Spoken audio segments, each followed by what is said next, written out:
Okay, so what am I doing today? Hello, everybody. What am I doing today? I am going to the dance event called Salsa in the Square. And I know as soon as you hear that, you're gonna say BTDT. Been there, done that. Yes, I did indeed do an episode on that on day 49, and this is day 70. But there's another event, I'm going there, it's gonna be fun, so I am going to record that. What I am going to do, however, so that you don't get bored with me, is that I am going to shoot to edit. And this will give us something to talk about, you and me, in between my actual shots. And also it will make it easier for me to edit this, because last time when we did this, one second, yeah. Because last time when I did this event, it took me a week to edit that because it was so big, complex, so many clips and so much stuff to do in there. So today I'm going to shoot to edit, and I will tell you what shoot to edit is and what are the guidelines that I'm going to follow for this. And that will be our topic of conversation today. Welcome to day 70. Every time I shoot a film and I finish, I say pack up. That's my favorite word. But when I come home, I look at the footage like, yeah, that looks good. And then when I start actually editing it, then I say, oh, this needs to be fixed, that needs to be clipped, I've got 7 retakes for a particular shot. And all that creates a lot of work for the editing. So when I'm editing it, the editor Sunny curses out director Sunny a lot. So all these lessons that I have learned from doing this whole cycle of shooting and editing, I have created these guidelines for myself, which I will use today to shoot to edit. Make it easier for me to edit because the clips are arranged in that order, or the clips are of that kind of quality. So I'll tell you about these guidelines.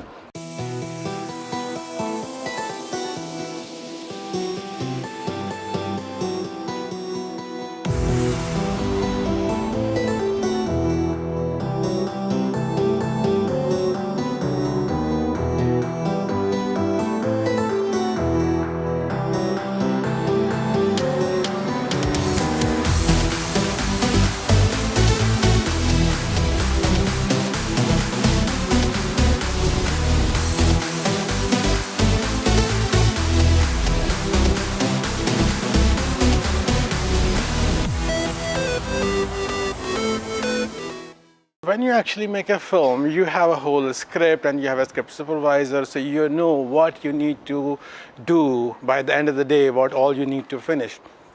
But when you do a vlog, you don't actually have that level of detailed script, but you should still have a little bit of a plan as to what all things you want to see, if there are any specific shots you want to see in there, and what's the tone going to be like that.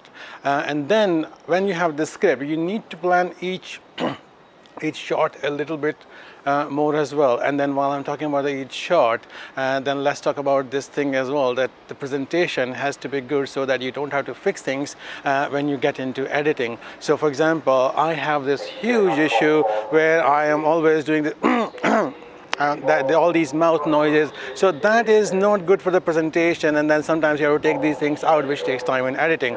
So if you want to have a shoot to edit kind of workflow, then you need to remove all of these things. I'm working on these things today, and one of the ways that I can do that is by dividing my shots into smaller shots. So instead of having long discussions in one go, I am going to divide them into smaller parts where just a few lines and then cut and then a few more lines. So which is like kind of like editing with the record and stop button instead of doing this when I take it into the Premiere Pro.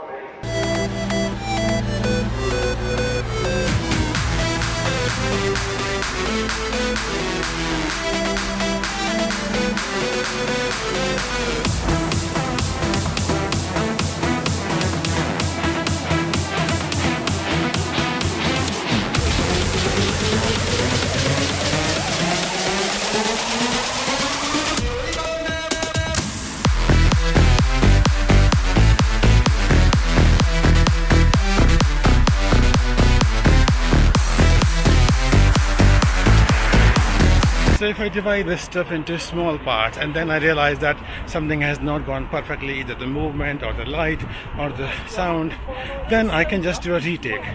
And if you want to do shoot to edit, and it's always better to do a retake rather than leave something to be fixed in post. Like this particular one where the light is changing, it's just me talking, so as long as my voice is clear, don't need to do a retake.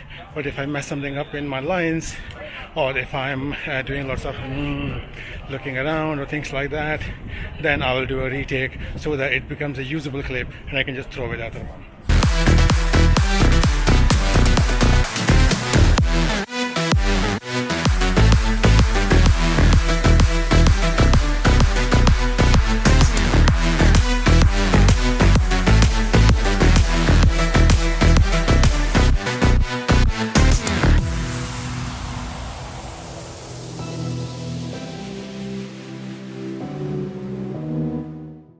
So mostly you get two types of clips when you finish a shoot. One of them is where you look at it and it's like, oh, this is crap. You throw it away. And then other kind where you look at it, you're like, yeah, this is gold. This is very usable. But then there's a third kind that creates the whole hassle, and that is the kind that is a good clip but not good enough. So you either need that because it's a crucial shot or because it's in the script, or you feel like you can fix it up with a little bit of work and then it'll be usable. And that is where the hassle comes in. That's where if you keep doing more and more of those clips, then you need more time to do that, and that creates a whole kind of disorganized project. So today the target, the plan is to create more clips which are either usable or unusable.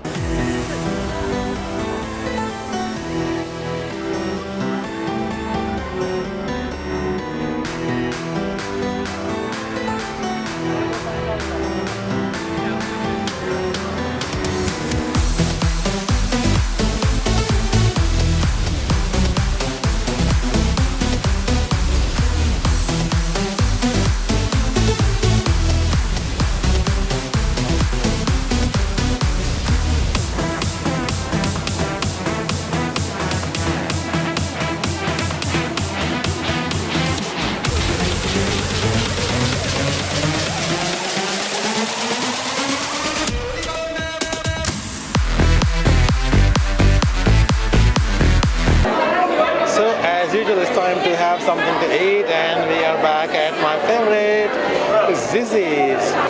I like this, the ravioli is really nice. Bon appetit!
one thing you will notice today is that I'm not taking any wild walks where I don't know where the camera is pointing and just turning it on and walking through people.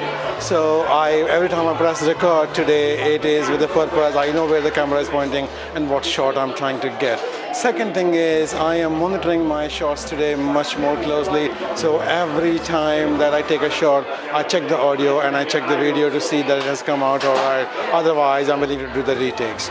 And this itself is a second retake of the same shot because the first two times the background noise was very strong.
Oh man, I'm knackered today. Knackered in the English slang means tired, really tired. Tired doesn't actually cut it, so that's why we use knackered or shattered. But this is the closing for day 70. I had so much fun last night. It was that's why I'm so tired today. Don't worry, I've had a shower and everything, so this video won't actually smell bad, don't worry. But I had so much dancing in the Kizomba room. The music was, the DJ was on fire. Antonio Felipe, he's a good DJ anyway, but last night he was extraordinarily good. And I think that made everybody dance more. So danced with my friends, made some new friends as well, enjoyed Kizomba quite a lot. So that was fantastic. And the shoot to edit bit, I think that worked. I've looked at the footage a little bit, and I've got about 50, not about, I've got exactly 50 clips. That should be, they look all right. And 50 clips for something like this for a whole day event, it seems okay. And only a few of them would give me trouble, but that would. And that is my last point for shoot to edit, that you can have the plan, you can have the strategy, you can follow it religiously, but ultimately you won't have the control over everything. For a film project, yes, you would. For a vlog or a documentary, you might not have control over everything, especially in a live event like this. So there are some videos, especially I had promised my viewers last time that for this Salsa in the Square, I would have some shots of me dancing as well and some shots of a Kizomba dance. So I have both of those, but especially the places where I am dancing, so I had to give camera to somebody else. And the dance things are such that people can walk through your frame and then the camera can move a little bit, all kinds of things can happen. So those are where I would have to do some cutting, I would have to do some fixing probably. Otherwise most of my clips are good, and it looks like I would be able to do, like, don't want this, I want this, and I would be able to put them together quickly. And this is the thing about day 70, that it was a long day, it was a long video, and I will have to actually do the update on the number of clips that gave me trouble, or how much time it took me to actually edit that whole episode. So I will put that number right here. So that is how much time it took me to edit this one, and I'm going to edit this twice because one thing is this whole shoot to edit thing, and combined with the live example of doing this in the live event, it was good. It was a good idea. I still stand by it, but it does mean that it's kind of mixed. Both those things are mixed in there. So I will do day 70 as the whole day of shooting and going to the event, shooting to edit and attending the Salsa in the Square. Whereas I will do another clip of that and pull that as a day 71 video, which would be only the coverage of the event. So for example, if you think of day 70 as a making of a film, then day 71 will be the actual film. So it might be a couple of minutes, might be 2-3 minutes maximum, and that would be just that final finished product. So that will be day 71. So I'm not recording anything for day 71. There won't be any introduction or anything. It will be just that clip of the coverage of the event, so that people can take it and share that with other people as well if they want. And I will just say thank you for watching, and please subscribe, and I hope you like this video 70 and the day 71 as well.